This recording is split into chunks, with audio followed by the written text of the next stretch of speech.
ನ್ಯಾಯಯಾತ್ರೆ ಅತ್ಯಂತ ಅನ್ಯಾಯ ಯಾತ್ರೆಯಾಗಿ ಕಾಂಗ್ರೆಸ್ಸಿಗೆ ಪರಿಣಮಿಸ್ತಾ ಇದೆ.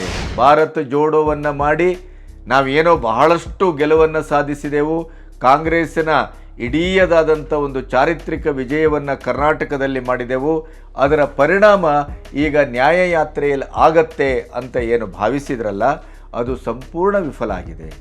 ಈ ಚುನಾವಣೆ ಹೊತ್ತಿನಲ್ಲಿ ದಿಢೀರಾಗಿ ರೈತ ಚಳವಳ ಮತ್ತೆ ಮುನ್ನೆಲೆಗೆ ಬಂದಿದೆ. ಹಾಗಾದರೆ ಇದು ಕೇವಲ ರೈತರ ಹಿತಾಸಕ್ತಿಯನ್ನು ಕಾಪಾಡುವಂಥ ಚಳವಳ ಅಷ್ಟೇ ಆಗಿ ಉಳಿದಿದೆಯಾ? ದೆಹಲಿಯಲ್ಲಿ ಮಾಡುವಂಥ ಈ ಹೋರಾಟದ ಇಡೀಯದಾದಂಥ ಉದ್ದೇಶ 2024ರ ಲೋಕಸಭಾ ಚುನಾವಣೆಯನ್ನು ಅದರ ಮೂಡನ್ನು BJP ವಿರುದ್ಧವಾಗಿ ತಿರುಗಿಸುವುದು. ಕಾಂಗ್ರೆಸ್ಸಿಗೆ ಇರುವ ಕೊನೆಯ ಅಸ್ತ್ರ ಇದು. ಹಿಂದೆ ಇರುವಂಥದ್ದು ರೈತರ ಹಿತವನ್ನು ಕಾಯುವಂಥ ಹೋರಾಟವೋ ಅಥವಾ ಪ್ರತಿಪಕ್ಷಗಳು ಒಗ್ಗಟ್ಟಾಗಿ ರೈತರನ್ನ ಮುಂದುಬಿಟ್ಟು ತಮ್ಮ ರಾಜಕೀಯ ಬೇಳೆಯನ್ನು ಬೇಯಿಸಿಕೊಳ್ಳುವಂಥ ಷಡ್ಯಂತ್ರದ ಫಲವೋ ಇದು?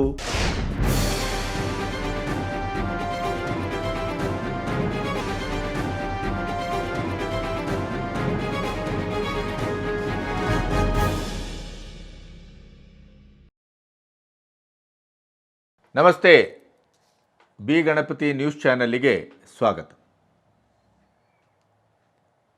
ಕಾಂಗ್ರೆಸ್ಸಿಗೆ ಈ ಇಂಡಿ ಕೂಟಕ್ಕೆ ಯಾವ ರೀತಿಯ ಮರ್ಮಾಘಾತ ಮೇಲಿಂದ ಮೇಲೆ ಆಗ್ತಾ ಇದೆಯೋ ಅದೇ ರೀತಿಯಲ್ಲಿ ಕಾಂಗ್ರೆಸ್ಸಿಗೆ ಕೂಡ ಮತ್ತೆ ಹೆಜ್ಜೆ ಹೆಜ್ಜೆಗೂ ತೊಂದರೆಗಳು ಆಗ್ತಾ ಇದೆ. ಅಸ್ಸಾಂನಲ್ಲಿ ಇವತ್ತು 4 ಜನ ಕಾಂಗ್ರೆಸ್ಸಿಗರು BJPಗೆ ಸೇರ್ಪಡೆಯಾಗಿದ್ದಾರೆ. ಅದರ ಜೊತೆಗೆ ನಿಮಗೆ ಗೊತ್ತಿದೆ, ನಿನ್ನೆಯಷ್ಟೇ ಮಹಾರಾಷ್ಟ್ರದಲ್ಲಿ ಮಾಜಿ ಮುಖ್ಯಮಂತ್ರಿಗಳು BJPಗೆ ಸೇರಿದ್ದನ್ನು ನೀವು ನೋಡಿದ್ದೀರಿ, ಚೌಹಾಣ್ ಅವರು. ಹೀಗೆ ಬೇರೆ ಬೇರೆ ರೀತಿಯಲ್ಲಿ ಭಾರತ ನ್ಯಾಯ ಯಾತ್ರೆ, ಭಾರತ್ ಜೋಡೋ ಯಾತ್ರೆ ಅದು ಈಗ ಕಾಂಗ್ರೆಸ್ ಚೋಡೋ ಯಾತ್ರೆ ಆಗಿದೆ. ಇದರ ಪರಿಣಾಮ ಏನಾಗಿದೆ ಅಂತಂದರೆ, ಕಾಂಗ್ರೆಸ್ಸಿಗರು ರಾಹುಲ್ ಗಾಂಧಿಗೆ ನಿಮ್ಮ ಯಾತ್ರೆಯನ್ನು ಮೊಟಕುಗೊಳಿಸಿ ಅಂತ ಹೇಳ್ತಾ ಇದ್ದಾರೆ ಅನ್ನೋದು ಒಂದು ವರ್ಷನ್.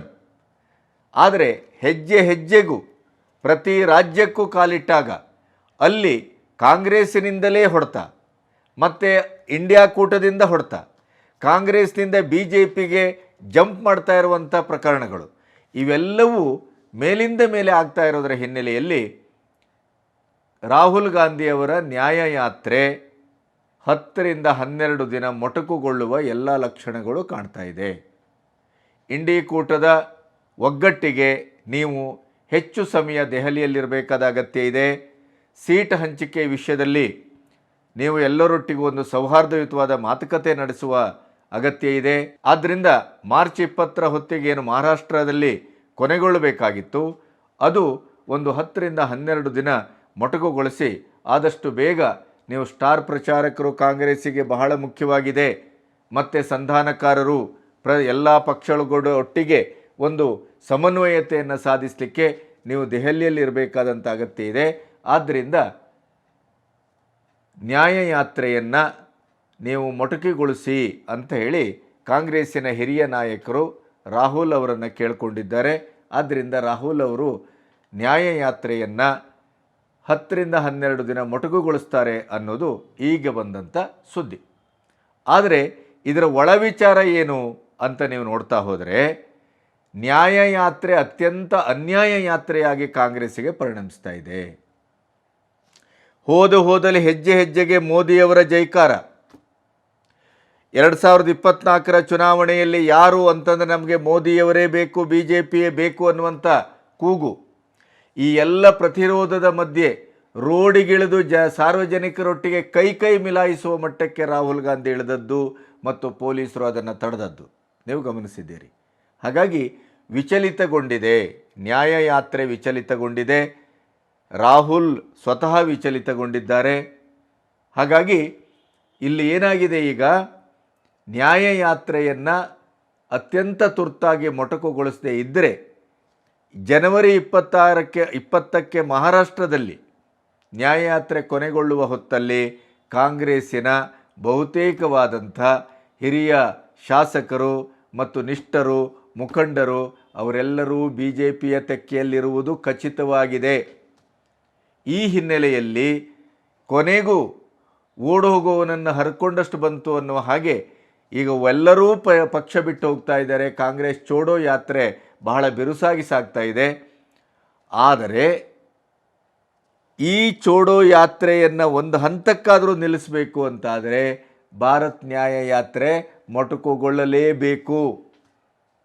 ಹಾಗಾಗಿ ಒಂದು ಅನಿವಾರ್ಯ ಪರಿಸ್ಥಿತಿಯಲ್ಲಿ ಭಾರತ್ ಜೋಡೋವನ್ನು ಮಾಡಿ ನಾವೇನೋ ಬಹಳಷ್ಟು ಗೆಲುವನ್ನು ಸಾಧಿಸಿದೆವು, ಕಾಂಗ್ರೆಸ್ಸಿನ ಇಡೀಯದಾದಂಥ ಒಂದು ಚಾರಿತ್ರಿಕ ವಿಜಯವನ್ನು ಕರ್ನಾಟಕದಲ್ಲಿ ಮಾಡಿದೆವು, ಅದರ ಪರಿಣಾಮ ಈಗ ನ್ಯಾಯಯಾತ್ರೆಯಲ್ಲಿ ಆಗತ್ತೆ ಅಂತ ಏನು ಭಾವಿಸಿದ್ರಲ್ಲ ಅದು ಸಂಪೂರ್ಣ ವಿಫಲ ಆಗಿದೆ.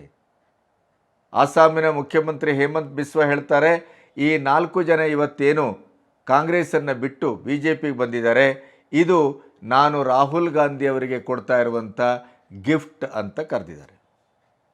ಇನ್ನು ಕರ್ನಾಟಕದ ಮಟ್ಟಿಗೆ ಹೇಳಬೇಕು ಅಂತಾದರೆ ನಿಮಗೆ ಗೊತ್ತಿದೆ, ಬೂತ್ ಏಜೆಂಟ್ರ ಒಂದು ಸಮಾವೇಶ ನಡೀತಾ ಇತ್ತು ಕೋಲಾರ್ನಲ್ಲಿ. ಅಲ್ಲಿ ಶಾಸಕ ಕೊತ್ತನೂರು ಮಂಜುನಾಥ್ ಮತ್ತು ಸಚಿವ KH ಮುನಿಯಪ್ಪ ಅವರ ಬಣದ ಮಧ್ಯೆ ನಡೆದಂಥ ಗಲಾಟೆಯಲ್ಲಿ ಸುಮಾರು 4 ರಿಂದ 8 ಜನ ಆಸ್ಪತ್ರೆಯಲ್ಲಿ ಚಿಕಿತ್ಸೆ ಪಡಿತಾ ಇದ್ದಾರೆ. ಇನ್ನು ಸಿದ್ದು ಮತ್ತು DKಶಿ ಅವರ ಬಣ ರಾಜಕೀಯ ತಾರಕಕ್ಕೇರಿದೆ. ಈಗ ಮುಂಬರುವ 2024ರ ಚುನಾವಣೆಯಲ್ಲಿ ಮಿನಿಮಮ್ ಕನಿಷ್ಠ 15 ಸೀಟನ್ನಾದರೂ ನಾವು ಗೆಲ್ಲಲೇಬೇಕು. ನಮಗೆ ತೆಲಂಗಾಣ ಮತ್ತು ಕರ್ನಾಟಕದಲ್ಲಿ ನಮ್ಮ ಈ ಬಿಟ್ಟಿ ಭಾಗ್ಯ ಭರ್ಜರಿಯಾಗಿ ವರ್ಕೌಟ್ ಆಗಿದೆ ಅನ್ನುವಂಥ ಒಂದು ಭ್ರಮೆ ಕಾಂಗ್ರೆಸ್ಸಿನದ್ದು. ಮಧ್ಯದಲ್ಲಿ ಒಂದೊಂದು ಸರಿ ಭ್ರಮೆ ಕಳಿಸ್ಕೊಳ್ತದೆ. ಬಿಟ್ಟಿ ಗ್ಯಾರಂಟಿಯನ್ನು ನಂಬೇಡಿ ಅಂತ ಖರ್ಗೆ ಅವರೇ ಸ್ವತಃ ಹೇಳ್ತಾರೆ. ಕೆಲವು ಸರಿ ಇಲ್ಲ, ಗ್ಯಾರಂಟಿ ವರ್ಕೌಟ್ ಆಗಿದೆ, ನಾವು ಇಲ್ಲಿಯ ಸೀಟುಗಳನ್ನೇ ಹೆಚ್ಚು ಪಡೆಯುವ ಮೂಲಕ ನಮ್ಮ ಶಕ್ತಿ ಪ್ರದರ್ಶನ ಮಾಡಬೇಕು, ಯಾಕೆಂತಂದರೆ ನಾನು ಸ್ವತಃ ಕರ್ನಾಟಕದವನು, ನನ್ನ ಮಾನ ಮತ್ತು ಮರ್ಯಾದೆಯ ಪ್ರಶ್ನೆ ಅಂತ ಖರ್ಗೆ ಅವರು ಮೇಲಿಂದ ಮೇಲೆ ಕರ್ನಾಟಕದ ಕಾಂಗ್ರೆಸ್ಸರಿಗೆ ಹೇಳ್ತಾನೇ ಬರ್ತಾ ಇದ್ದಾರೆ. ಒಮ್ಮೆ 15 ಸೀಟನ್ನು ಗೆಲ್ಲಲಿಕ್ಕೆ ಸಾಧ್ಯವಾಗದೇ ಇದ್ದರೆ ನಾನು ರಾಜೀನಾಮೆಯನ್ನು ಕೊಡಬೇಕಾಗತ್ತೆ ಅನ್ನುವಂಥ ಒಂದು ಸೂಚನೆಯನ್ನು ಕೂಡ ಅವರು ಕೊಟ್ಟಿದ್ದಾರೆ. ರಾಜಣ್ಣನಂತೂ ನಮಗೆ ಹೈಕಮಾಂಡೇ ಇಲ್ಲ, ಜನರೇ ನಮ್ಮ ಹೈಕಮಾಂಡ್, ನಾನು ಹೇಳಿದ ಜಾಗಕ್ಕೆ ತುಮಕೂರಿಗೆ ನಾನು ಹೇಳಿದ ಕ್ಯಾಂಡಿಡೇಟನ್ನೇ ನೀವು ನಿಲ್ಲಿಸಿದರೆ ನಾನು ಗೆಲ್ಲಿಸ್ಕೊಂಡು ಬರ್ತೇನೆ, ಅದೇ ನೀವು DKಶಿ ಅವರ ಕ್ಯಾಂಡಿಡೇಟನ್ನು ಹಾಕಿದ್ರಿ ಅಂತ ಆದರೆ ನಾನು ಅದರಲ್ಲಿ ಇಲ್ಲ ಅನ್ನೋದನ್ನು ಬಹಿರಂಗವಾಗಿ ಹೇಳಿದ್ದಾರೆ. ಆಮೇಲೆ ಅಧಿವೇಶನ ನಡೀತಾ ಇದೆ. ಅಧಿವೇಶನದಲ್ಲಿ ರಾಜ್ಯ BJPಯ ಅಧ್ಯಕ್ಷರಾದ ಮೇಲೆ ಅತ್ಯಂತ ಬಿರುಸಿನ ತಿರುಗಾಟವನ್ನು ಮಾಡಿ ಕಾಂಗ್ರೆಸ್ಸಿಗೆ ಹೋದವರನ್ನು BJPಗೆ ವಾಪಸ್ ಗರ್ವಾಪಸಿಯನ್ನು ಮಾಡಿದರು. ಸವದಿ ಈಗ ಆನ್ ದ ವೇ. ಅದರ ಜೊತೆಗೆ ಕಾಂಗ್ರೆಸ್ಸಿನ ಶಾಮನೂರು ಕೂಡ ಎಲ್ಲೋ ಒಂದು ಕಡೆ BJPಗೆ ಬರಬಹುದು ಅನ್ನುವಂಥ ಊಹಾಪೋಹ ನಡೀತಾ ಇದೆ. ಅದರ ಜೊತೆಗೆ ಯಾರೆಲ್ಲ ಮುನಿಸಿಕೊಂಡಿದ್ರು, ಯಾರೆಲ್ಲ ಯತ್ನಾಳನ್ನು ಸೇರಿ ಎಲ್ಲರನ್ನೂ ಶಮನ ಮಾಡುವ ಮತ್ತು ಎಲ್ಲರೂ ಒಗ್ಗಟ್ಟಾಗಿ ವಿಧಾನಸಭೆಯ ಅಧಿವೇಶನದಲ್ಲಿ ಕಾಂಗ್ರೆಸ್ಸಿನ ವಿರುದ್ಧ ಮುಗಿಬೀಳುವಂಥ ಕೆಲಸವನ್ನು ಅತ್ಯಂತ ಯಶಸ್ವಿಯಾಗಿ ಮಾಡ್ತಾ ಇದ್ದಾರೆ. ಅದರ ಜೊತೆಗೆ ರಾಜ್ಯಪಾಲರ ಭಾಷಣದ ಮೇಲೆ ನಡೀತಾ ಇರುವಂಥ ಚರ್ಚೆಯಲ್ಲಿ ಪ್ರಥಮವಾಗಿ ಪಾಲ್ಗೊಂಡಂಥ ವಿಜಯೇಂದ್ರ ಅವರ ಮಾತಿನ ಬಿರುಸು ಮತ್ತು ಅವರು ಸರಿಯಾದ ರೀತಿಯಲ್ಲಿ ಕಾಂಗ್ರೆಸ್ಸನ್ನು ತರಾಟೆಗೆ ತೆಗೆದುಕೊಂಡ ರೀತಿ, ಆ ಪಟುತ್ವವನ್ನು ನೋಡಿದರೆ ಎಲ್ಲೋ ಒಂದು ಕಡೆ ಅವರ ತಂದೆಯವರ ನೆನಪು ದಟ್ಟವಾಗಿ ಆಗ್ತಾ ಇತ್ತು. ಈ ಎಲ್ಲ ಹಿನ್ನೆಲೆಯಲ್ಲಿ ನೋಡಿದರೆ ರಾಜ್ಯದಲ್ಲಿ ಕಾಂಗ್ರೆಸ್ಸು ಅತ್ಯಂತ ಬಲಿಷ್ಠವಾಗಿ ಗೆದ್ದುಕೊಂಡು ಬಂದು ಕೂಡ 2024ರ ಚುನಾವಣೆಯಲ್ಲಿ ಈಗಾಗಲೇ ಮಂಡಿಯೂರಿದೆ. ಅದರ ಜೊತೆಗೆ ಕಾಂಗ್ರೆಸ್ಸಿನ ಇಡೀಯದಾದಂಥ ಒಂದು ಚೋಡೋ ಯಾತ್ರೆ ಅತ್ಯಂತ ಗಂಭೀರವಾಗಿ ಮುಂದುವರೆದಿದೆ. ಹೀಗಾಗಿ ಕಾಂಗ್ರೆಸ್ಸು ನಿಜಕ್ಕೂ ಆತಂಕದಲ್ಲಿದೆ. ಇದರ ಮಧ್ಯೆ ಮತ್ತೊಂದು ರಾಜಕೀಯಕ್ಕೆ ಈಗಾಗಲೇ ಆ ರಾಜಕೀಯದಲ್ಲಿ ಒಂದು ಯಶಸ್ಸನ್ನು ತಾನು ಪಡೆದಿದ್ದೇನೆ ಅನ್ನುವಂಥ ಒಂದು ಅಹಂಕಾರದಲ್ಲಿ ಮತ್ತು ಸಾರ್ಥಕ್ಯ ಮನೋಭಾವದಲ್ಲಿರುವಂಥ ಕಾಂಗ್ರೆಸ್ಸು ಮತ್ತೆ ಅದೇ ದಾಳವನ್ನು ಉರುಳಿಸಿದೆಯೇ ಅನ್ನುವ ಪ್ರಶ್ನೆ ದೇಶಕ್ಕೆ ಕಾಡ್ತಾ ಇದೆ. ಅದು ಏನು ಅಂತಂದರೆ ರೈತ ಚಳವಳ. ಕಳೆದ ಸಾರಿ ನೀವು ನೋಡಿದಿರಿ, ಇಡೀ ಕೃಷಿ ಕ್ಷೇತ್ರಕ್ಕೆ ಒಂದು ರಿಫಾರ್ಮೇಷನನ್ನು, ಒಂದು ಪರಿವರ್ತನೆಯನ್ನು ತರಬೇಕು, ರೈತರ ಬದುಕು ಹಸನಾಗಬೇಕು, ರೈತರ ಆತ್ಮಹತ್ಯೆ ಅತ್ಯಂತ ತೀವ್ರವಾಗಿ ನಡೀತಾ ಇದೆ. ಇತ್ತೀಚಿನ ದಿನಗಳಲ್ಲಿ ರೈತರ ಬದುಕು ಅತ್ಯಂತ ಕಷ್ಟದಲ್ಲಿದೆ. ಈ ದೇಶದ ಬೆನ್ನೆಲುಬು ರೈತ, ಜೈ ಜವಾನ್ ಜೈ ಕಿಸಾನ್ ಅಂತ ಮೊಳಗಿಸಿದಂಥ ಈ ದೇಶದಲ್ಲಿ ಕೊನೆಗೂ ರೈತ ಯಾವತ್ತೂ ಒಂದು ಸದೃಢವಾಗಿ ನಿಂತೇ ಇಲ್ಲ ಈ 75 ವರ್ಷದಲ್ಲಿ. ಹಾಗಾಗಿ ರೈತನನ್ನು ಮೂಲಭೂತವಾಗಿ ಅವನು ಬೆಳೆಯುವ ಬೆಳೆಗೆ ಮಾರುಕಟ್ಟೆಯ ಒಂದು ಅತ್ಯಂತ ಸದೃಢವಾದಂಥ ಮತ್ತು ಅತ್ಯಂತ ಹೆಚ್ಚಿನ ಒಂದು ಮೊತ್ತ ರೈತನಿಗೆ ನೇರವಾಗಿ ಸಿಗಬೇಕು ಅನ್ನುವಂಥ ಒಂದು ಹಿನ್ನೆಲೆಯಲ್ಲಿ ಆ ಕಾಯ್ದೆಗಳನ್ನು 3 ಕಾಯ್ದೆಗಳನ್ನೇನು ತಂದರು ಅದರ ವಿರುದ್ಧವಾಗಿ ಕಾಂಗ್ರೆಸ್ಸು ಷಡ್ಯಂತ್ರವನ್ನು ಮಾಡ್ತು. ಖಲಿಸ್ತಾನಿಗಳು ಅದರೊಟ್ಟಿಗೆ ಸೇರಿದರು, ದೇಶದ್ರೋಹಿಗಳು ಸೇರಿದರು. ಇವರೆಲ್ಲರೂ ಸೇರಿ ದೆಹಲಿಯನ್ನು ನುಚ್ಚು ನೂರು ಮಾಡಿದರು. ಸಾವು ನೋವು ರಕ್ತಪಾತ ಎಲ್ಲವೂ ನಡೆದೋಯ್ತು. ಕೊನೆಗೂ ರೈತರ ಈ ಚಳವಳಕ್ಕೆ ಒಂದು ಅರಾಗಜಕತೆಗೆ ಸಿಕ್ಕಿದ ಗೆಲುವು. ಅತ್ಯಂತ ನೋವಿನಿಂದ ಇವತ್ತು ನಮ್ಮ ಕಾಯ್ದೆಗಳನ್ನು ನಾವು ಹಿಂಪಡೆತೇವೆ ಅಂಥೇಳಿ ಮೋದಿಯವರು ಪ್ರಥಮ ಬಾರಿಗೆ ಈ 10 ವರ್ಷದಲ್ಲಿ ಯಾವುದೇ ಒಂದು ವಿಷಯದಲ್ಲೂ ಅವರು ಕಾಂಪ್ರಮೈಸ್ ಆದದ್ದನ್ನು ನೀವು ನೋಡಿಲ್ಲ, ಹಿಂದಡಿ ಇಟ್ಟದ್ದನ್ನು ನೋಡಿಲ್ಲ.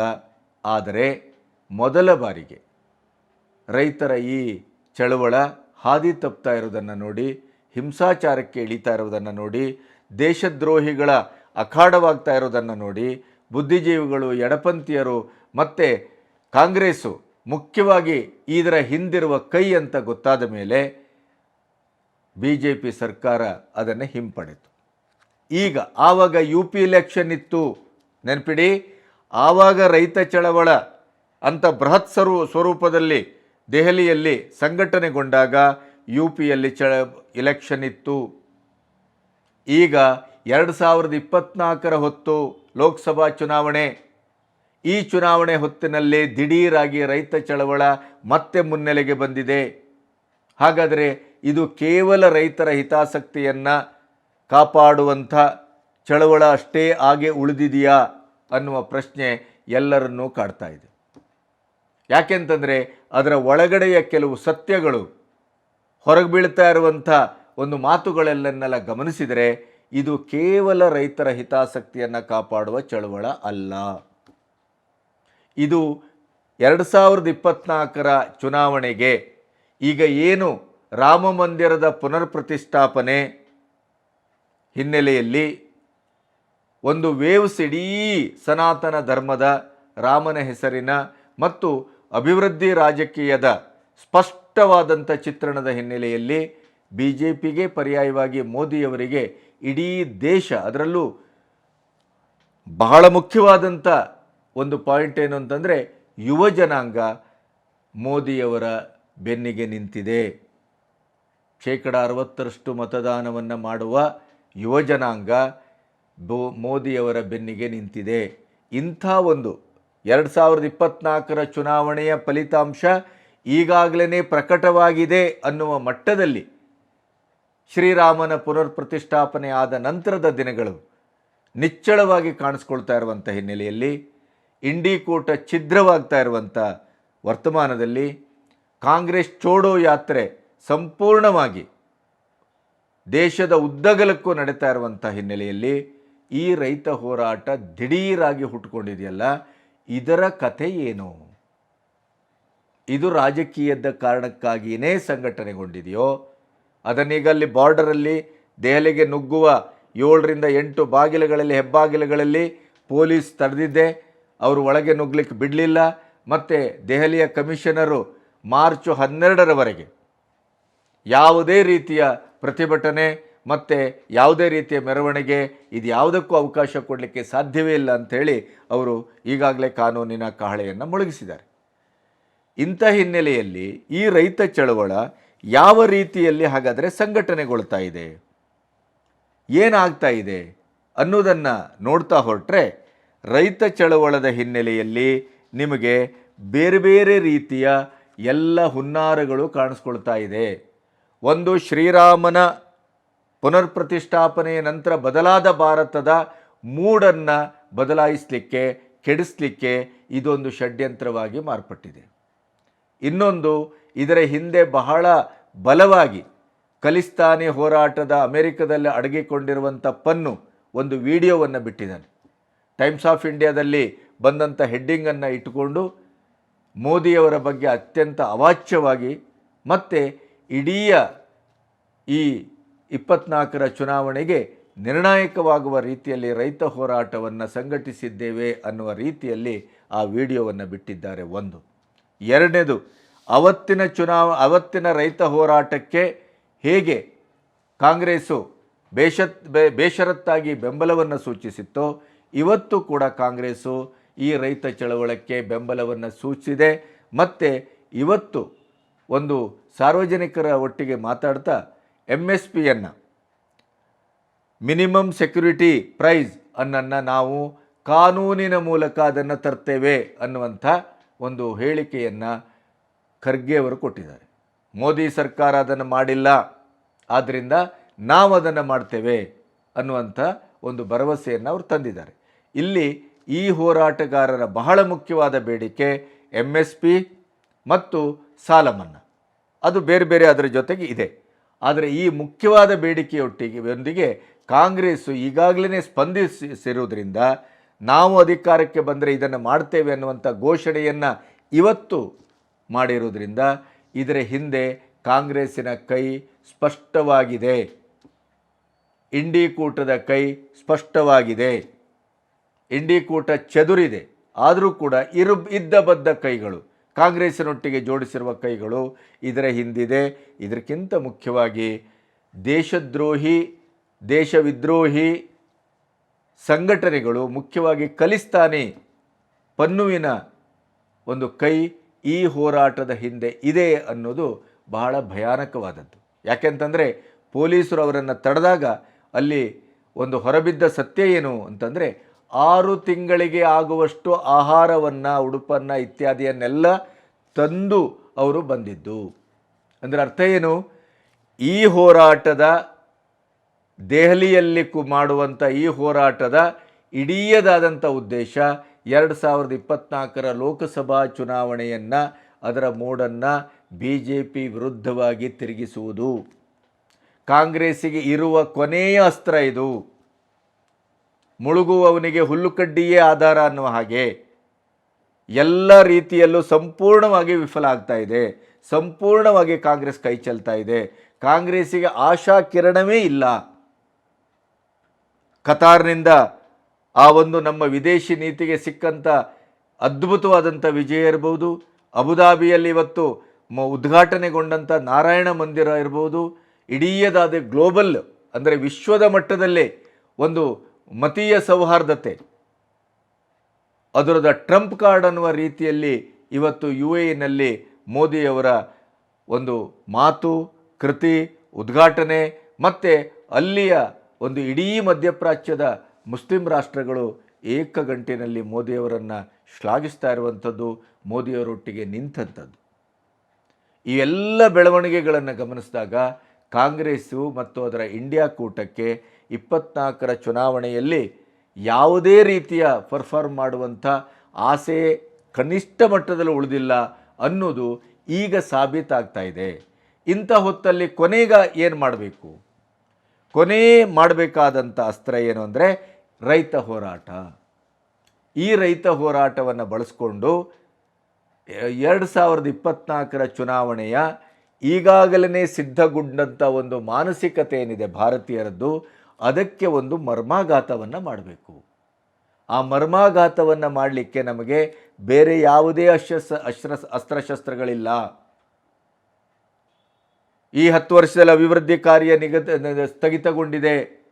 ಯಾವುದೇ ಅಭಿವೃದ್ಧಿ ಆಗಿಲ್ಲ, ಇನ್ಫ್ರಾಸ್ಟ್ರಕ್ಚರ್ ಆಗಿಲ್ಲ. ಮೋದಿಯವರು ಸುಳ್ಳು ಹೇಳಿದರು. ಇಂಥ ಅಪಪ್ರಚಾರದವನ್ನು ನಿರಂತರವಾಗಿ ಮಾಡ್ಕೊಬಂದ್ರಲ್ಲ, ಅದಕ್ಕೆ ಈ ಮೊನ್ನೆಯ ಅಧಿವೇಶನದಲ್ಲಿ ಶ್ವೇತಪತ್ರವನ್ನು ಹೊರಡಿಸುವ ಮೂಲಕ ಕಾಂಗ್ರೆಸ್ಸಿನ ಪಂಚೇಂದ್ರಿಯಗಳನ್ನೂ ಮುಚ್ಚಿಸಿದೆ BJP. ಪಕ್ಕಾ ಅಂಕಿಅಂಶಗಳನ್ನು ಕೊಟ್ಟು ನಿಮ್ಮ UPA ಸರ್ಕಾರ ಏನು ಮಾಡಿತ್ತು, ನಾವೇನು ಮಾಡಿದ್ದೇವೆ ಅನ್ನೋದನ್ನು ಸ್ಪಷ್ಟವಾಗಿ ಹೇಳಿದೆ. ಹಾಗಾದರೆ ಈ ರೈತ ಹೋರಾಟದ ಹಿಂದೆ ಕಾಂಗ್ರೆಸ್ಸು ಮತ್ತು ಇಂಡಿ ಕೈಗಳ ಒಂದಿಗೆ ದೇಶದ್ರೋಹಿ ಸಂಘಟನೆಗಳೂ ಸೇರಿಕೊಂಡಿದ್ದಾವೆ ಅನ್ನೋದಕ್ಕೆ ಪನ್ನು ಅವರ ವಿಡಿಯೋ ಉದಾಹರಣೆ. ಇನ್ನೊಂದು, ಈ ರೈತ ಹೋರಾಟಗಾರರ ಬಾಯಲ್ಲಿ ಬರ್ತಾ ಇರುವಂಥದ್ದೇನು? ಕೇವಲ ರೈತರ ಬೇಡಿಕೆಯ 12 ಅಂಶದ ಅವರ ಬೇಡಿಕೆಯಷ್ಟೇ ಇಟ್ಟುಕೊಂಡು ಇವರು ಹೋರಾಟವನ್ನು ಮಾಡ್ತಾ ಇದ್ದಾರೆಯೇ? ಇಲ್ಲ.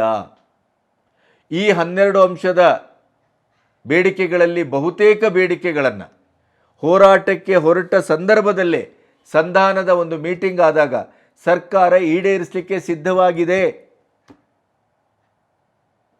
ಆದರೂ ಕೂಡ ಮತ್ತೆ ಹೊಸ ಬೇಡಿಕೆಗಳನ್ನು ಸೇರಿಸ್ಕೊಳ್ತಾ ಮಣಿಪುರದ ಹಿಂಸಾಚಾರದ ವಿರುದ್ಧ ನಾವು ಪ್ರತಿಭಟಿಸ್ತೇವೆ, ಅಗ್ನಿವೀರರಿಗೆ ಪಿಂಚಣಿ ಕೊಡಬೇಕು ಅಂತ ಪ್ರತಿಭಟಿಸ್ತೇವೆ, ಇಡೀಯದಾಗಿ ಇವತ್ತು ಏನು ಇಲ್ಲಿ ರಾಜಸತ್ತೆ ಅಂತ ಉಳಿದಿದೆ, ಇವತ್ತಿನ ಆಡಳಿತಾತ್ಮಕವಾಗಿ BJP ಏನು ಮಾಡ್ತಾ ಇದೆ ಅದನ್ನು ನಾವು ವಿರೋಧಿಸಲಿಕ್ಕೆ ಬಂದಿದ್ದೇವೆ. ಇಡೀ ಪ್ರತಿಪಕ್ಷಗಳ ಮುಖವಾಣಿಯಾಗಿ ನಾವಿಲ್ಲಿ ನಿಂತಿದ್ದೇವೆ. ಆಳುವ ಸರ್ಕಾರವನ್ನು ಕೆಳಗಿಳಿಸುವುದೇ ನಮ್ಮ ಉದ್ದೇಶ. ಇಂಥ ಘೋಷಣೆಗಳು, ಇಂಥ ಮಾತುಗಳು ಇಲ್ಲಿ ಸೇರಿಕೊಳ್ತಾ ಇದೆ. ಇದು ಯಾಕೆ ಬರಬೇಕು? ಯಾಕೆಂತಂದರೆ ಇವರ 12 ಅಂಶದ ಕಾರ್ಯಕ್ರಮವೇ ಆದರೆ ಈಗ ಅವರ ಬಹಳ ಮುಖ್ಯವಾದಂಥ ಬೇಡಿಕೆ, ಕಳೆದ ಬಾರಿ ಹೋರಾಟ ನಡೆಸಿದಾಗ ಏನು ಯಾರ್ಯಾರ ಮೇಲೆ ಕೇಸ್ ಹಾಕಿದ್ರಿ ಆ ಕೇಸನ್ನು ವಾಪಸ್ ತಗೋಬೇಕು, ಅದನ್ನು ತಗೊಳ್ತೇವೆ ಅಂತ ಸರ್ಕಾರ ಒಪ್ಕೊಂಡಿದೆ. ಸಾಲ ಮನ್ನಾ ಅದರ ಬಗ್ಗೆ ಸರಿಯಾದ ಯೋಚನೆ ಮಾಡಿ ತೀರ್ಮಾನ ತಗೊಳ್ತೇವೆ. ಹೋರಾಟದಲ್ಲಿ ಅವರಿಗೆ ಪರಿಹಾರವನ್ನು ಕೊಡಬೇಕು, ಅದಕ್ಕೂ ಒಪ್ಕೊಂಡಿದೆ. ಇನ್ನು ಬೆಂಬಲ ಬೆಲೆಯನ್ನು ನಾವು ಈಗಾಗಲೇ ಹೆಚ್ಚಿಸ್ತಾ ಬಂದಿದ್ದೇವೆ. ಈ ಎಲ್ಲ ಬಹುತೇಕ ಬೇಡಿಕೆಗಳನ್ನು ಒಪ್ಪಿಕೊಂಡರೂ ಕೂಡ ಇವರ ಇನ್ನಿಷ್ಟು ಬೇಡಿಕೆಗಳು ಎಕ್ಸ್ಟ್ರಾ ಸೇರ್ತಾ ಇವೆ. ಅವ್ರು ಹೇಳ್ತಾರೆ, ಈ ದೇಶದ ರಾಜನೀತಿಯನ್ನು ಬದಲಿಸಲಿಕ್ಕೆ ನಮ್ಮ ಈ ಹೋರಾಟ. ಅದು ರಾಜನೀತಿ ಅಂದರೆ ಯಾವ್ದು? ಯಾರ ರಾಜನೀತಿ? BJPಯದ್ದು, ಮೋದಿ ಅವರದು. ಹಾಗಾದರೆ ಇದರ ಹಿಂದಿರುವುದು ರೈತರ ಹಿತಾಸಕ್ತಿಯೋ ರಾಜಕೀಯ ಹಿತಾಸಕ್ತಿಯೋ?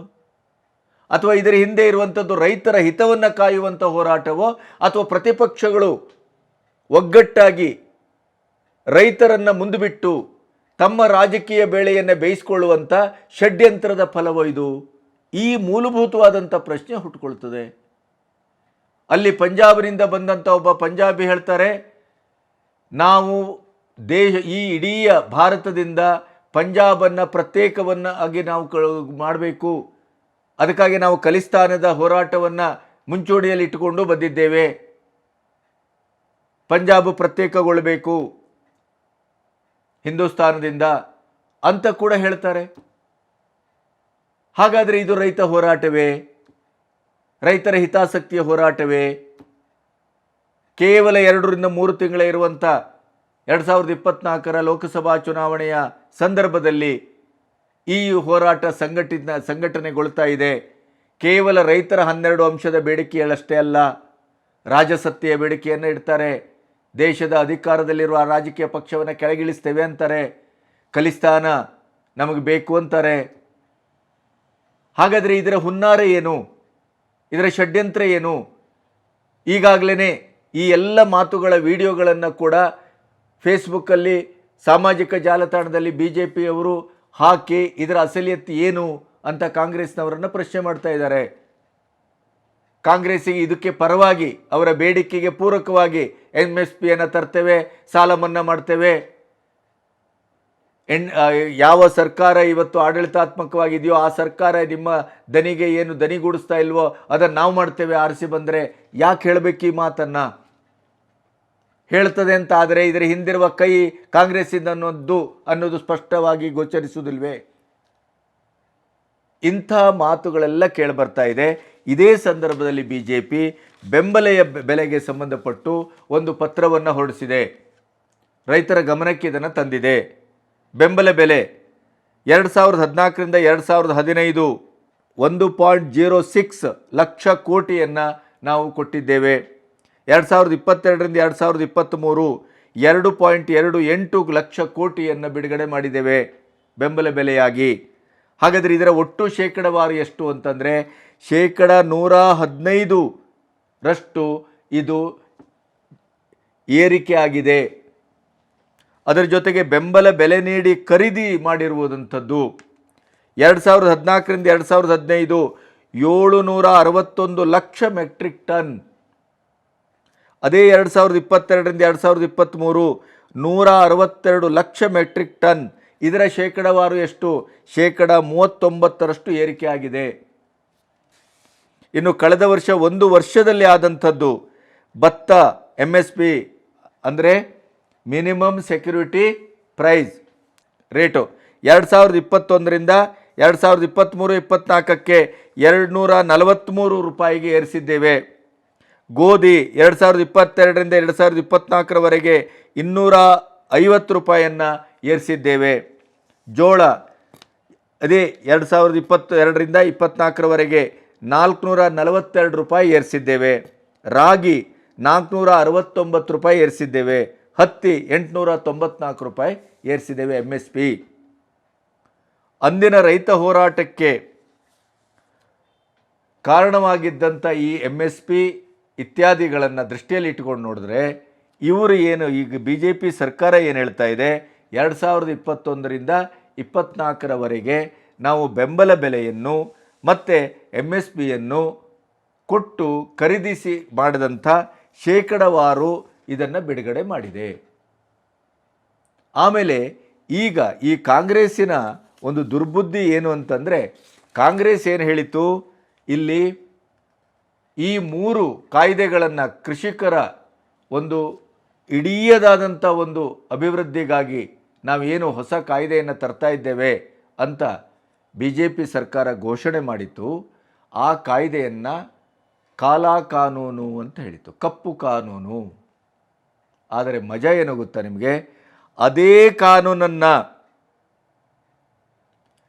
ಇದೇ ಪಂಜಾಬಲ್ಲಿ ಕಾಂಗ್ರೆಸ್ ಸರ್ಕಾರದಲ್ಲಿದ್ದಾಗ ಕಾಂಗ್ರೆಸ್ ಸರ್ಕಾರ ಇಂಪ್ಲಿಮೆಂಟ್ ಮಾಡಿತ್ತು. ಇದೇ ಸೇಮ್ ಕಾಯ್ದೆಯನ್ನು, ಅದೇ ಕಾಯ್ದೆಯನ್ನು ರಾಷ್ಟ್ರವ್ಯಾಪಿ ತರಲಿಕ್ಕೆ ಅಂತ BJP ಸರ್ಕಾರ ಹೊರಟಾಗ BJP ಸರ್ಕಾರದ ವಿರುದ್ಧ ಎತ್ತಿ ಕಟ್ಟಲಿಕ್ಕೆ ಇದೇ ತಾವು ಪಂಜಾಬಿನಲ್ಲಿ ಇಂಪ್ಲಿಮೆಂಟ್ ಮಾಡಿದಂಥ ಕಾನೂನನ್ನೇ ಕೇಂದ್ರ ಸರ್ಕಾರ ತರಲಿಕ್ಕೆ ಹೊರಟಾಗ ಏನು ಮಾಡಿತ್ತು, ಕಾಲಾ ಕಾನೂನು ಅಂತ ಆಪಾದನೆ ಮಾಡಿತ್ತು, ರೈತರನ್ನು ಎತ್ತಿ ಕಟ್ಟಿತ್ತು. ಈ ಇಬ್ಬಗೆಯ ನೀತಿ, ಈ ದುರ್ನೀತಿ, ಇದು ಕಾಂಗ್ರೆಸ್ಸಿನ ಒಂದು ಜನ್ಮಗುಣ. ಅದು ಅಧಿಕಾರದಲ್ಲಿದ್ದಾಗ ಅದು ಮಾಡಿದ್ದು ರೈತರ ಹಿತಕ್ಕಾಗಿ ಆಗಿರುತ್ತದೆ.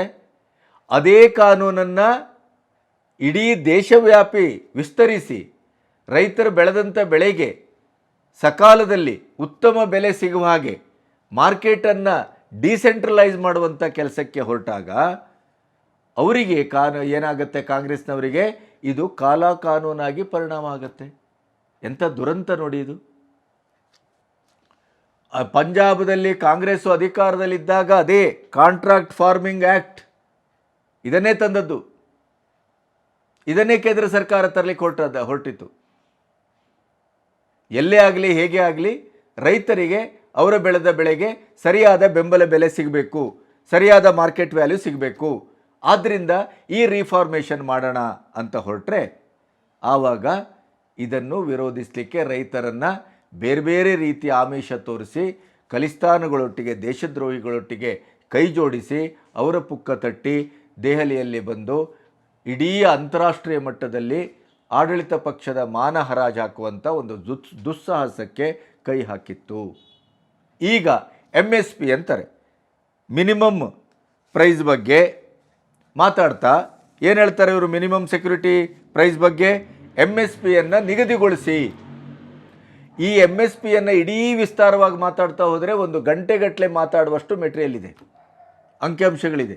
ಅದನ್ನು 1-2 ವಾಕ್ಯದಲ್ಲಿ ಹೇಳೋದಿದ್ದರೆ MSP ಮಿನಿಮಮ್ ಸೆಕ್ಯೂರಿಟಿ ಪ್ರೈಸನ್ನು ಒಮ್ಮೆ ನಿಗದಿ ಮಾಡಿದರೆ ಮಾರ್ಕೆಟಿನ ಯಾವುದೇ ಬೆಲೆಯ ಏರಿಳಿತಕ್ಕೆ ರೈತ ಒಳಗಾಗುವುದಿಲ್ಲ. ಅಲ್ಲಿ ಬೆಲೆ ಜಾಸ್ತಿ ಆದಾಗ ಅದರ ಒಂದು ಲಾಭವೂ ಅವನಿಗೆ ಸಿಗುವುದಿಲ್ಲ. ಮತ್ತು ಇನ್ನೊಂದು ಇದರಲ್ಲಿ ಆಘಾತವಾಗದಂಥದ್ದು ರೈತರಿಗೆ ಇದು ಸೆಲ್ಫ್ ಸುಸೈಡಿನ ಪ್ರಶ್ನೆ. MSP ನಿಗದಿ ಆಯಿತು ಅಂತಾದರೆ ರೈತನಿಗಾಗುವಂಥ ಮೋಸ, ಇದು ದರೋಡೆ. ಯಾಕೆ ಅಂತಂದರೆ ಗೌರ್ಮೆಂಟ್ ಒಮ್ಮೆ ಬೆಲೆಯನ್ನು ನಿಗದಿ ಮಾಡಿ ಅದನ್ನು ಖರೀದಿ ಮಾಡಿದ್ರೂ ಕೂಡ 2-3 ರೀತಿಯಲ್ಲಿ ಇದು ಲಾಸ್ ಆಗುತ್ತೆ. ಒಂದು, ಈ ಗೌರ್ಮೆಂಟ್ ತರುವಂಥ ಕಾಂಟ್ರಾಕ್ಟ್ ಫಾರ್ಮಿಂಗ್ ಆ್ಯಕ್ಟ್ ಬಂದಿದ್ದಿದ್ರೆ ಸಕಾಲದಲ್ಲಿ ಇವತ್ತಿನ ಬೆಲೆ ನಾಳೆ ಇರುವುದಿಲ್ಲ, ನಾಡಿದ್ದಿನ ಬೆಲೆ ಆಚೆ ನಾಡ್ದು ಇರುವುದಿಲ್ಲ. ಈ ಬೆಲೆಯ ಒಟ್ಟು ಸ್ಥಿತ್ಯಂತರದ ಲಾಭವನ್ನು ರೈತ ಪಡ್ಕೊಳ್ಬಹುದಿತ್ತು. ಒಂದು. ಎರಡನೇದು, ಅವನಿಗೆ ಎಲ್ಲಿ ಲಾಭ ಸಿಗುತ್ತೆ ಅಲ್ಲಿಗೆ ಮಾರುವ ಹಕ್ಕು ರೈತನ ಕೈಯಲ್ಲೇ ಇರುತ್ತೆ. ಅಲ್ಲಿ ಮಾರಿ ಇಲ್ಲಿ ಮಾರಿ ಅಂತೇನು ಅದರಲ್ಲಿ ಇಲ್ಲವೇ ಇಲ್ಲ. ಎಲ್ಲ ಒಂದು ಈ ಅಂತಾರಾಷ್ಟ್ರೀಯ ಮಟ್ಟದ ಕಂಪನಿಗಳಿಗೆ ರೈತರನ್ನು ಮಾರಲಿಕ್ಕೆ ಹೊರಟಿದೆ BJP ಅಂತ ಹೇಳುವ ಕಾಂಗ್ರೆಸ್ಸು ಇದೇ ಕಾಂಟ್ರಾಕ್ಟ್ ಫಾರ್ಮಿಂಗ್ ಆ್ಯಕ್ಟನ್ನು ಪಂಜಾಬ್ನಲ್ಲಿ ತಂದಾಗ ಹಾಗಾದರೆ ಈ ಪ್ರಶ್ನೆ ಯಾಕೆ ಉತ್ಪನ್ನ ಆಗಿಲ್ಲ ಅನ್ನೋದನ್ನು ಇವತ್ತು ಕಾಂಗ್ರೆಸ್ಸಿಗೆ ಕೇಳಬೇಕಾಗಿದೆ. ಈ ಕಾಂಗ್ರೆಸ್ಸು ರಾಜಕೀಯ ಲಾಭಕ್ಕಾಗಿ ರೈತರನ್ನು ಹಾದಿ ತಪ್ಪಿಸುವ ಕೆಲಸ ಮಾಡ್ತಾ ಇದೆ ಅನ್ನೋದಕ್ಕೆ ಇದು ಒಂದು ಉದಾಹರಣೆ ಸಾಕು. ಈಗ MSP ನಿಗದಿ ಆದ ತಕ್ಷಣ ಏನಾಗುತ್ತೆ, ಗೌರ್ಮೆಂಟು ಖರೀದಿ ಮಾಡಿದ್ರಲ್ಲೂ ಕೂಡ ನಿಮಗೆ ನೆನಪಿದೆ, ರಾಜ್ಯ ಸರ್ಕಾರ ಕೇಂದ್ರ ಸರ್ಕಾರದಿಂದ ಅಕ್ಕಿಯನ್ನು ಕೇಳಿದಾಗ ಕೊಡಲಿಲ್ಲ ಅಂತಂದಾಗ ಅದರ ಇಡೀದಾದಂಥ ದಾಸ್ತಾನನ್ನು ಚೆಕ್ ಮಾಡಿದಾಗ 30-40% ಕೊಳತು ವೇಸ್ಟ್ ಆಗ್ತಾ ಇದೆ ಅಂತ.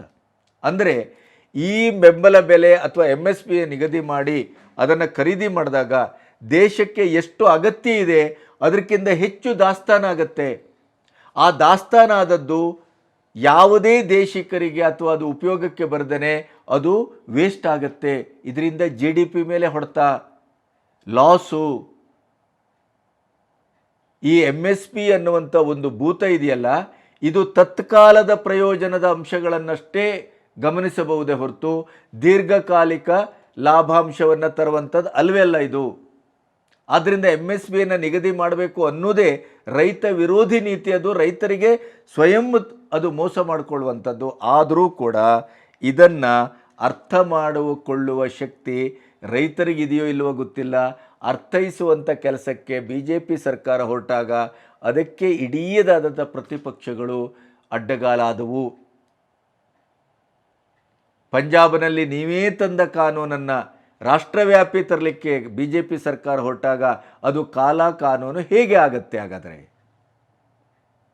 MSPಯನ್ನೇ ಒಂದು ಕಾಲದಲ್ಲಿ ವಿರೋಧಿಸಿದವರು, ಅದರ ಜೊತೆಗೆ ನೀವು 2019ರ ಕಾಂಗ್ರೆಸ್ಸಿನ ಮ್ಯಾನಿಫೆಸ್ಟೋದಲ್ಲಿ ಘೋಷಿಸಿದ್ರಿ 11ನೇ ಪಾಯಿಂಟು, ನಾವು ಒಮ್ಮೆ ಅಧಿಕಾರಕ್ಕೆ ಬಂದರೆ APMCನ ಕಾಯ್ದೆಯನ್ನೇ ನಾವು ರದ್ದು ಮಾಡ್ತೇವೆ. ಕಾರಣ ಏನು? ಕಾಂಟ್ರಾಕ್ಟ್ ಫಾರ್ಮಿಂಗ್ ಆ್ಯಕ್ಟನ್ನು ತರ್ತೇವೆ ಅಂತ ಅದರ ಅರ್ಥ. ಇಷ್ಟರ ಮಟ್ಟಿಗೆ ಇವರು ಪ್ರಣಾಳಿಕೆಯನ್ನು ತಂದವರು, ಪಂಜಾಬ್ನಲ್ಲಿ ಆಲ್ರೆಡಿ ಅದನ್ನು ಇಂಪ್ಲಿಮೆಂಟ್ ಮಾಡಿದವರು ಇವತ್ತೇನು ಹೇಳ್ತಾ ಇದ್ದಾರೆ, ಇಡೀ ರೈತರ ಹಿತಾಸಕ್ತಿಯನ್ನು, ಭೂಮಿಯನ್ನು, ಬೆಳೆಯನ್ನು MNC ಕಂಪನಿಗಳಿಗೆ ಅಥವಾ ಅಂತಾರಾಷ್ಟ್ರೀಯ ಮಟ್ಟದ ಕಂಪನಿಗಳಿಗೆ ಮಾರ್ತಾ ಇದ್ದಾರೆ.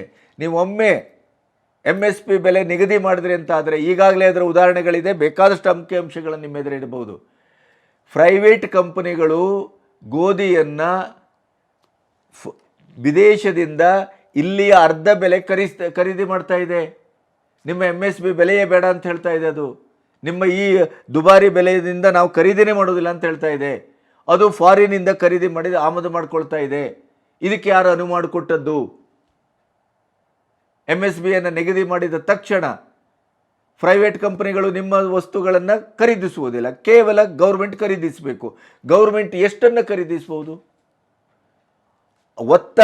ಒತ್ತಡಕ್ಕೆ ರಾಜಕೀಯ ಒತ್ತಡಕ್ಕೆ ಬೆಂಬಲ ಬೆಲೆಯನ್ನು ಜಾಸ್ತಿ ಮಾಡ್ತಾ ಹೋಗಿ ಆಮೇಲೆ ಅದು ಖರೀದಿ ಮಾಡಿ ಅದು ಸಂಪೂರ್ಣವಾಗಿ ವೇಸ್ಟ್ ಆಗ್ತಾ ಇದೆ. ರಾಷ್ಟ್ರೀಯ ಮಟ್ಟದಲ್ಲಿ ಅದು ಲಾಸ್ ಆಗ್ತಾ ಇದೆ.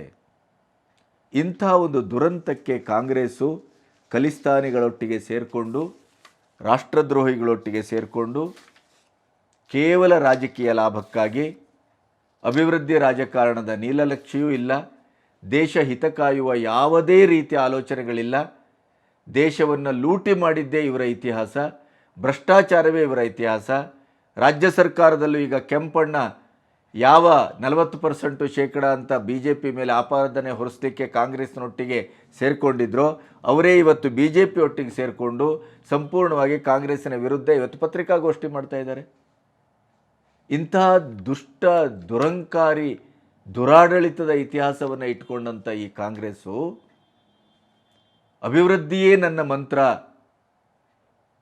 ಭ್ರಷ್ಟಾಚಾರ ರಹಿತ ಆಡಳಿತವೇ ನನ್ನ ಸೂತ್ರ, ಇಡೀದಾಗಿ ಭಾರತವನ್ನು ಒಂದು ವಿಶ್ವಮಟ್ಟದಲ್ಲಿ ನಾವು ಕಟ್ತೇವೆ, ಸನಾತನ ಧರ್ಮದ ಪುನರುತ್ಥಾನ ಮಾಡ್ತೇವೆ, ಸರ್ವಧರ್ಮವನ್ನು ಸಮನ್ವಯ ಭಾವದಿಂದ ಕಾಣ್ತೇವೆ, ಕೇವಲ ಭಾರತದ ಒಳಗಡೆ ಅಲ್ಲ ವಿಶ್ವಮಟ್ಟದಲ್ಲಿ ಈ ಎಲ್ಲ ಆಡಿದ ಮಾತುಗಳನ್ನು ಇವತ್ತು ರುಜುಗೊಳಿಸ್ತಾ ಇರುವಂಥ, ಅದನ್ನು ಸಂಪೂರ್ಣವಾಗಿ ಪೃಥಕ್ಕರಿಸ್ತಾ ಇರುವಂಥ, ಕಣ್ಣಿಗೆ ಕಾಣುವ ಹಾಗೆ ನಿಮಗೆ ರಾಷ್ಟ್ರ ಮಟ್ಟದಲ್ಲಿ, ರಾಷ್ಟ್ರ ಒಳಗೆಯೂ ಅಂತಾರಾಷ್ಟ್ರೀಯ ಮಟ್ಟದಲ್ಲೂ ತನ್ನ ಇಡೀ ಘೋಷವಾಕ್ಯವನ್ನು ಸಂಪೂರ್ಣವಾಗಿ ಕಾರ್ಯಗತಗೊಳಿಸ್ತಾ ಇರುವಂಥ ಮೋದಿಯವರ ಒಂದು ಧೀಮಂತಿಕೆಯ ಆಡಳಿತಕ್ಕೆ ಅಡ್ಡಗಾಲಾಗಲಿಕ್ಕೆ ಏನೇನೆಲ್ಲ ಸರ್ಕಸ್ ಮಾಡ್ಬೋದೋ ಅವೆಲ್ಲವನ್ನೂ ಕಾಂಗ್ರೆಸ್ ಮಾಡ್ತಾ ಇದೆ ಅನ್ನೋದಕ್ಕೆ ಈ 2ನೇ ಬಾರಿಯ ರೈತ ಹೋರಾಟ ಒಂದು ಉಜ್ವಲ ಉದಾಹರಣೆ.